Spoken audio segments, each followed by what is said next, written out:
நாடாளுமன்ற தேர்தலில் அதிமுக கூட்டணி வெற்றி பெற பல்வேறு அரசியல் கட்சியினரும் அமைப்புகளும் கழக பொதுச் செயலாளர் எடப்பாடி கே பழனிசாமியை சந்தித்து தமது ஆதரவை தெரிவித்து வருவது அதிகரித்து வருகிறது.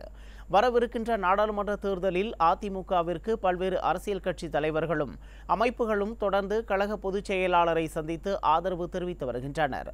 அந்த வகையில் சென்னை பசுமை வழிச்சாலையில் உள்ள செவ்வந்தி இல்லத்தில் கழக பொதுச் செயலாளர் எடப்பாடி கே பழனிசாமியை இந்திய குடியரசுக் கட்சியின் சாத்தையார் பிரிவு மாநில தலைவர் வசந்தகுமார் தலைமையில் அக்கட்சியின் நிர்வாகிகள் சந்தித்து ஆதரவு கடிதம் அளித்தனர்.